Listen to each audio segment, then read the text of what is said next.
Bien le bonjour, mon nom est Yves Guérette. Je suis professeur à la Faculté de théologie de sciences religieuses de l'Université Laval et j'enseigne particulièrement dans le champ de la catéchèse, l'éducation de la foi. J'ai eu le privilège aussi d'accompagner depuis plus d'une vingtaine d'années en formation des centaines de catéchètes en catéchèse biblique symbolique. Aujourd'hui, on m'a demandé d'ouvrir en quelques brèves minutes le rapport qui peut exister et qui doit exister entre l'exégèse biblique et la catéchèse. J'aimerais avant retourner à la manière dont on appréhende la foi elle-même dans la tradition de l'Église. On dit qu'il y a deux dimensions fondamentales qui se rencontrent dans l'acte de foi, c'est-à-dire l'intelligence de ce en quoi nous croyons et un acte d'abandon, c'est-à-dire une remise dans la confiance en quelqu'un. Ces deux dimensions-là se rencontrent, se fécondent et s'accompagnent toute notre vie. Parfois, l'acte de l'abandon va être un peu plus prédominant parce que l'intelligence de la foi travaille fort pour se mettre à jour, se comprendre. D'autres fois, on va être plutôt dans une rationalité qui va être importante, qui nous tient. L'acte d'abandon va être plus difficile, mais vous voyez, si l'un et l'autre ne s'accompagnent pas mutuellement, on risque de, ou bien avoir une foi qui va être qu'un acte de raison, ou encore avoir un acte de foi qui serait que de l'émotion, de l'abandon, mais sans perception de ce Dieu qui ne cesse de se révéler, de nous enseigner son visage pour déconstruire parfois des idées qu'on peut élaborer nous-mêmes à son sujet. L'acte de foi comme intelligence et l'acte de foi comme abandon. Vous devinez bien que l'exégèse biblique intervient de façon plus prépondérante dans l'intelligence de la foi, parce que c'est un travail académique, c'est un travail raisonné qui essaie de mettre, on pourrait dire, des repères intelligibles sur quel est le texte qui est devant nous.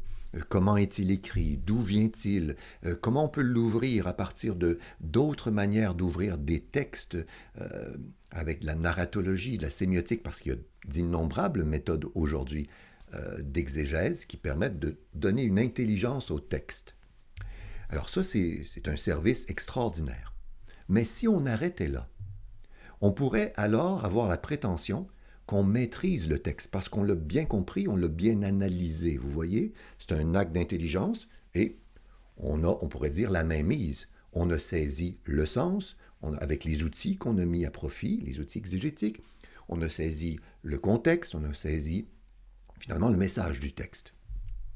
Mais si il y avait beaucoup plus que ça encore, parce qu'au final, l'expérience catéchétique, ce n'est pas tant de maîtriser le texte, mais de faire l'expérience très intime, mystérieuse, secrète, non pas de maîtriser le texte, mais de laisser la parole qui jaillit, qui émerge, qui éclot, qui sourd du texte, dans l'Esprit Saint, nous maîtriser.